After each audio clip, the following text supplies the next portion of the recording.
Sports Extra. Welcome into the 16 Sports Extra podcast. I'm Jax Neill, that's Sabrina Hoover, and Sabrina, we're here. Sectional championship time. It feels like this flew by. I know. It was so cool to kind of like have our last game on Halloween night. I thought that was really cool to kind of have that in the playoffs for both, Class 5A, all those schools. But it's kind of real because it's like, dang, like we've seen some teams lose now up to this point that we were like, man, it's crazy that their season's over. And then we still have some teams left where we're like, this could be shaky, that this could be interesting to see how they kind of end the season. Exactly. I mean, one of those games that before we get into this preview, the one team I kind of wanted to talk about a little bit was Niles. Seeing their season come to an end. Really tough to see them for that Vikings program. I mean, they were so good throughout the year, but when you get the defending state champion in the first round, I mean, that's as I was talking to Scott Shaw's son, who's the offensive coordinator for Mishawaka. He's like, man, tough draw. Yeah, and it's again, you feel for the kids, like you feel for the seniors, but again, they had such a great season. I mean, to kind of top what they did last year was already probably hard enough to know that they went to the state title, but obviously didn't win it. But I'm just so proud of this entire group. Exactly, and then one quick shout out to the city of Niles. They moved Halloween trick or treating to Thursday of last week. And let me just tell you, those stands were packed from what I saw at Niles last Friday night. I know with Halloween, sometimes it's hard to get people out. They showed up for their team. So I want to give a quick shout out to just the city of you know what I mean? Just like the community as a whole. I've never heard anything like that. Like, I think you were the one that told me that. Yes. I was like, wait, what? Yeah, they showed up for their football program. That's awesome. Congratulations to them. But now let's move on and let's go to some sectional championships. Yeah. And I think let's just start with Class 6A, the biggest class where we have Penn taking on Crown Point. And Sabrina, it's this time of year where we're getting into these are big matchups. Penn versus Crown Point. Yeah, I think so far, I mean, we already know the identity of Penn throughout the entire season. They're dominant offensively. Their defense is really good. Landon Hall has had such a great season so far. Pete Reardon, his second year being the head coach here, I think it just meant a little bit more. So knowing that they face a team like Crown Point, who's also had a successful season, I'm interested to see how Penn can continue this run because this is crazy what they have done. It really is. I mean, you talk about this Penn season so far, 10-0 right now, and they've been winning games pretty handily. I mean, you kind of go back through their schedule, those first 2 weeks at Valparaiso, a good 5A team, they win by 8 points. The next week, playing against Mishawaka, the rivalry game, they win by 6 points. And then ever since then, it's just kind of been blowout after blowout after blowout because that's the type of team Penn is. But let me tell you something, you're not blowing out Crown Point. No. Because Crown Point's coming to this game, they're 10-0 as well. And when we get to this point of the season for Penn, the really interesting thing for the Kingsmen is the one kind of, I would say almost disadvantage they have is not playing as many 6A teams throughout the regular season as maybe some of these other teams do. You look at Penn's regular season schedule, and they played out Elkhart. That's another 6A team. But until the playoffs started, that's the only 6A game they played. That is true. Yeah, no, I think that's definitely probably one thing that Pete Reardon probably wanted was maybe some more, 6A schools to kind of go up against. But again, I mean, to see the way they played Mishawaka, I think they were down by a few points in that first half. They came back. They're gritty. So I think that this is going to be a very, very close game. I think Penn has shown, other opponents that they can compete with the best. So I think this is going to be a great game for their team to kind of show like the whole state to be like, hey, we're for real. Exactly. And this is a team that yes, we went undefeated up here and, playing against some teams that are smaller than us, but we can still hang with the big boys. That game is going to be at Penn as well. 7:30 kickoff. So just a heads up on that one. It is just such a cool matchup. Yes. I think Penn has a shot. I do too. I think, especially seeing how just successful they've been throughout the season and seeing just how consistent that they have been as well. So I'm excited. And then let's go to Class 5A now to the one game I really want to focus on there. Yes. Concord, Fort Wayne, Northside. And I want to talk about this Concord team a little bit because they were to beat Warsaw last week. And that was a big win, especially considering last year, going undefeated in the regular season, but Warsaw was the team that went all the way to the state title game. Isn't that insane? They beat them twice this year. And I think so funny when I talked to Craig Kaler earlier before pregame or during pregame, he was like, we beat them earlier in the season. That was almost like not even like a real game, because he was like, it kind of got away from Warsaw a little bit. That final score is not going to be the final score that this game's going to be. And he was 100% right. I mean, that first half was gritty, aggressive, back and forth between these two schools. Second half kind of goes around. I know the final might look a little bit like they kind of took the end of that towards the end of that game. But so like up to that point, up to the fourth quarter, I mean, Warsaw was hanging in there. They had some really big plays downfield.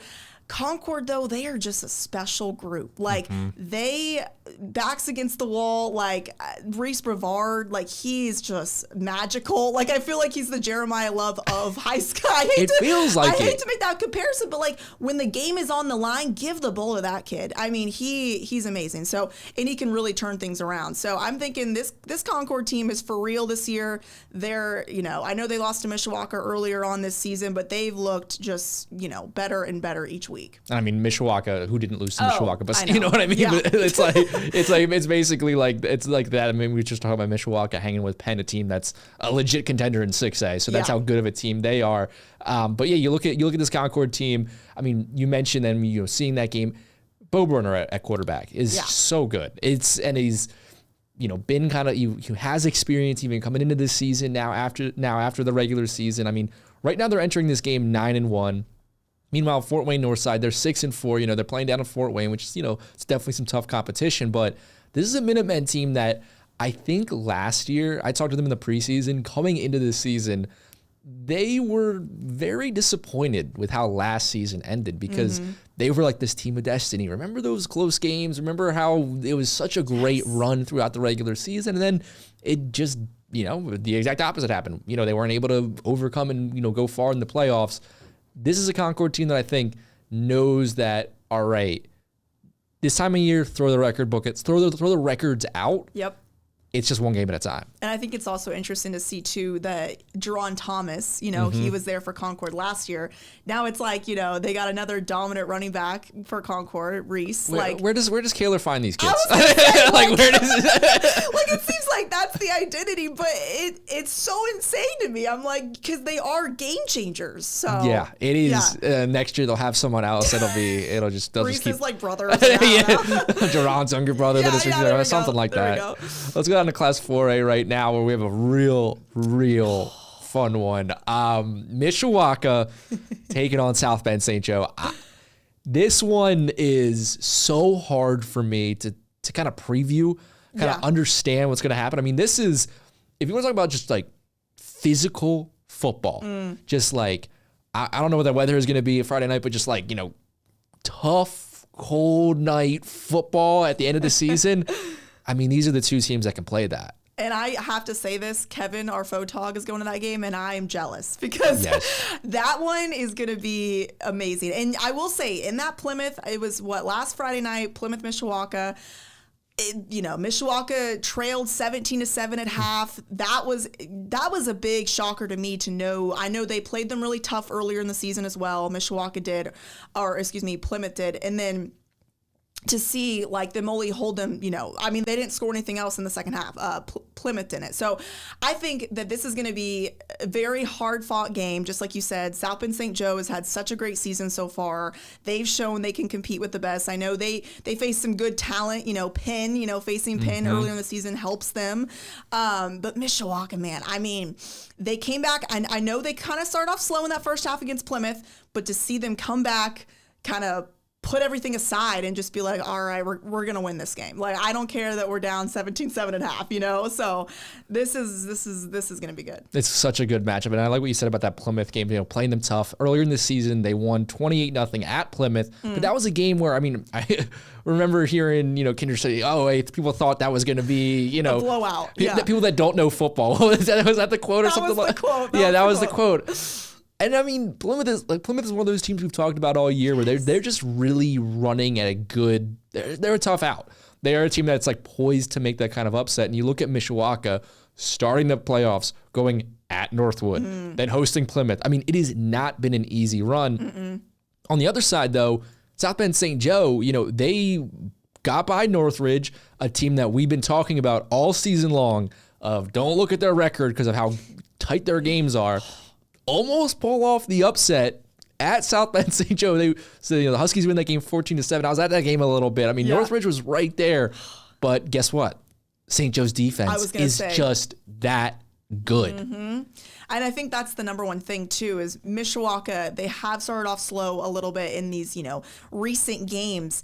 But this defense is the number one thing where I'm like, if South Bend St. Joe can contain guys like Landon Snyder, and like Caden O'Neill, stuff like that, it's going to be a dogfight. So I think that's the biggest thing, definitely, is limiting those key playmakers. But especially for South Bend St. Joe, too, they have some big guys on offense as well. So I don't know, Jackson, this is going to be really, really good. I mean, it's one of those things where you look at Mishawaka's offense this year, they've scored 370 total points.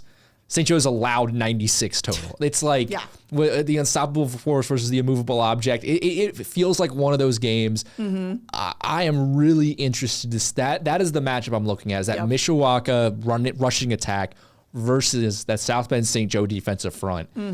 That, I think, is probably, in our region, the biggest matchup I'm looking at this Friday night in terms of both of them are incredible. Both of them are one of the best rushing attacks in the state, one of the best defensive fronts in the state.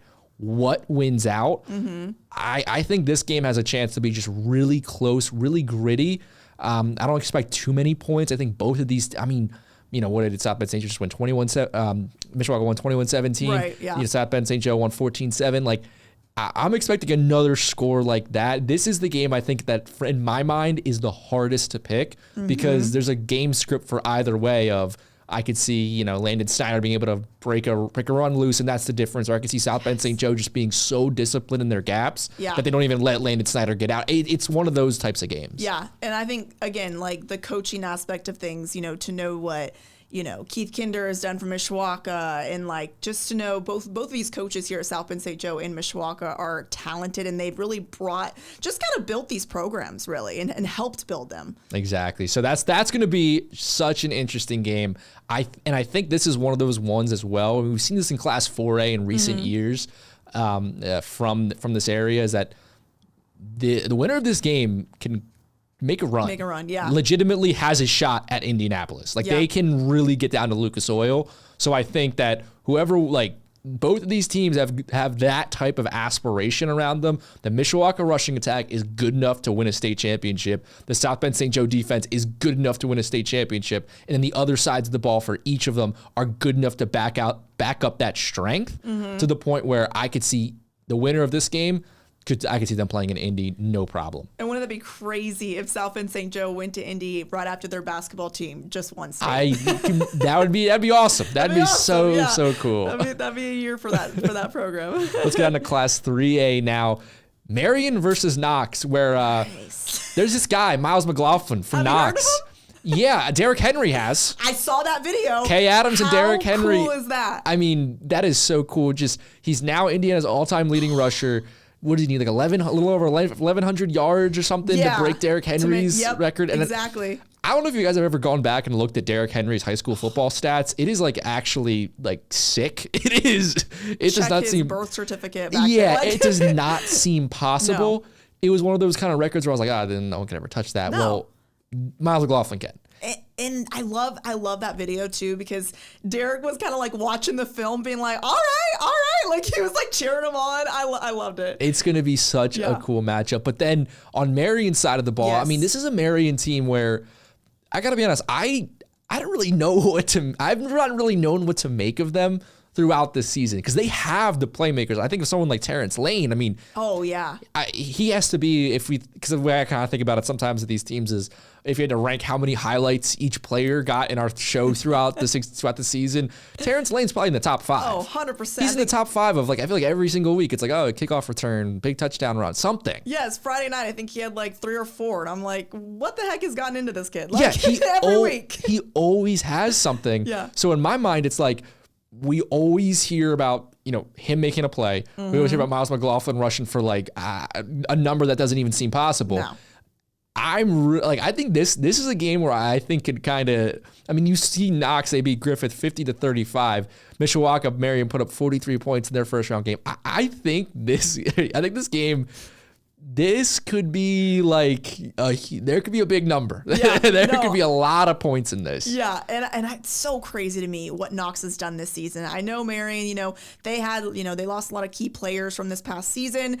They knew that coming in, but Knox, to know that like they've had the season that they've had, so far has to be just insane to think about for a fan's perspective, but also just like kind of like, Knox in general as like a program, to know that like, hey, we can make a run, so, and we have the guys to do it. So yeah. We should have like a button for this, like a little like an alert button. Small Indiana school with a great rusher having an incredible season. You know what this reminds me of? Jack Kaiser's Pioneer. There's the button. I think there has to be that. But I mean, we're at this point, Sabrina, I talked to you a little bit earlier in this episode. Mishawaka, okay, it scored 370 points this season. Knox has scored 552. Every single game, they've scored 100 so far in the playoffs. Insane. I don't, like, back-to-back 50-point games in the postseason. I mean, you definitely, like, if you look at this playoffs, you can score on them. They gave up 21 at Jimtown. They gave up 35 to Griffith. So there are points to be had for Marion. But, man, you're going to need to score a lot because every single week they're putting up points, multiple 60-point games, a 70-point game in there this season. Exactly. Knox just does not stop scoring. Exactly. And if you're going into this game as Marion, you just kind of have to almost – I've never heard of a player like this, but you have to like pencil in like 200 yards for McLaughlin and then go, okay, so if he gets 200 yards, how do I win this football game? It's possible, but like that's the type of player you're going up against. And that's insane that you're saying that too, because like we've seen highlights of this kid, Miles, and he looks unstoppable. He's just such a big kid. He has so much talent. So I think that's the number one thing. Obviously, Marion, is looking at this in different aspects, but obviously that's the biggest guy that they're looking at. Okay, how do we contain a guy like him? And I think if you think about recent, past, like let's just say the past like 5-10 years right. of Michiana football, Marion has been a program that has reached some big heights. Mm-hmm. They have reached some big heights, and even though they're not right there right now, right. they're kind of like a program where in recent years, they've done some stuff. They've gone far. Yeah. They've gone far in the state playoffs. So for a team like Knox, they have the player. They have the guy that is unstoppable. They are undefeated this season. They've run through their regular season schedule. They've run through their first couple playoff games. Now you're playing a program that has been to a place like this that like this is not the first sectional title game for Marion in years and years. It's not. That's just not the way the program is. So even though you might have the best player in this game, which is what I would say, this is the time of year. This is the time of the playoffs where now every team you're facing is going to be really, really tough competition. That's going to be kind of that been there, done that mentality. Yeah, I love that too because it's like. Again, when I talked to the coach, Mishawaka Marion's head coach earlier in the season, it was like, hey, we know what we have. And, we lost a lot of really good players, but we got some younger guys wanting to step up. So I think to see that they, won against Calumet, in the first round, I think that's going to be big for this program moving forward. So let's go on to Class 1A right now where we have LaVille taking on West Central. And this LaVille team, I mean, the Lancers, they've been they're 7-4 right now coming into this game. They kind of in the INS they were kind of up and down. I mean they lost that close one to Bremen. I remember that at a 7-6 game. That was that's some football right there. Yeah, but there was that kind of that loss to Bremen, the loss to Tippy Valley, and the loss to Knox. That 3-game losing streak kind of took them out of contention. For the conference title, but.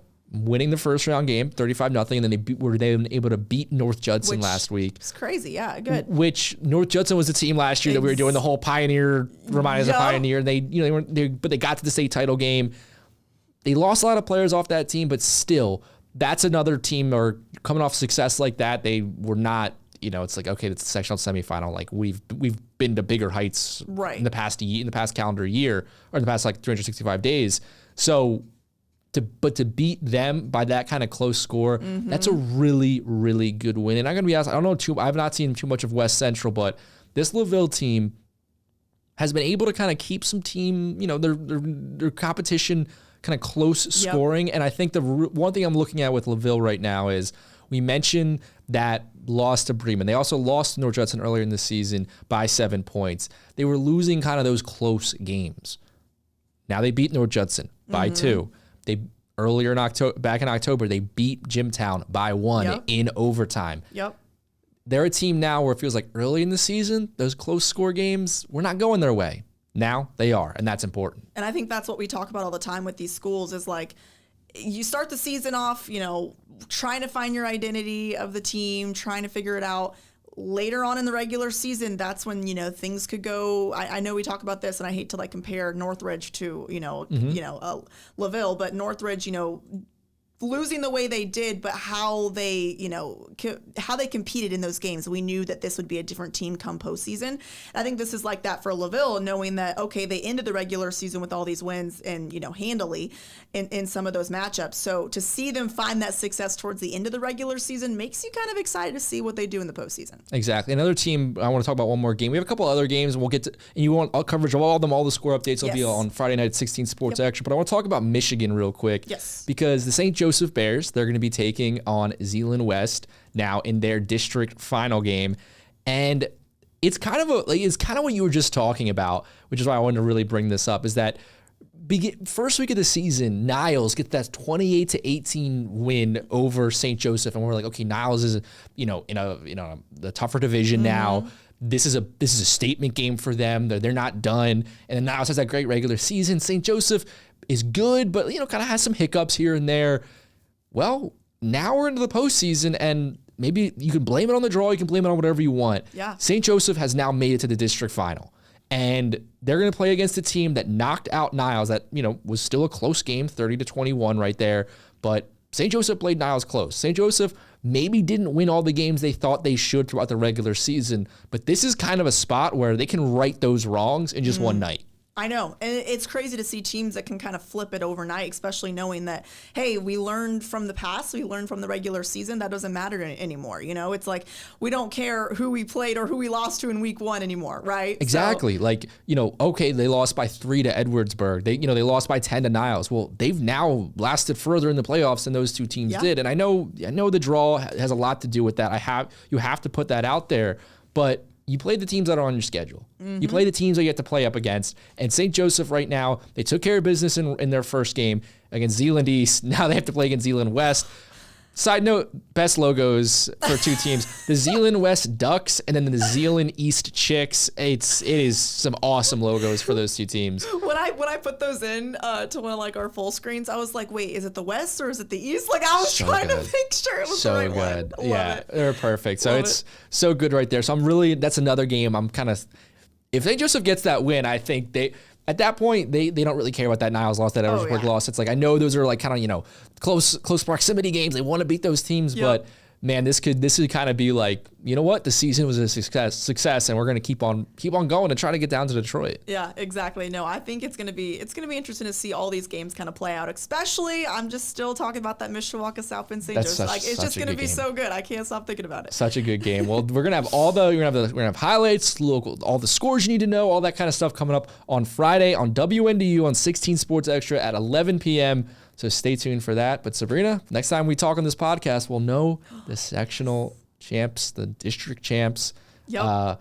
You know what? I just hope we have a lot of teams left. That's honestly at this point, you have to be impartial as, sports journalists and everything. But I just hope you can keep covering some more good football. I was going to say, the more content, the better. the more of our teams left that we can talk about and keep covering is awesome. Exactly. So thank you so much for watching the podcast.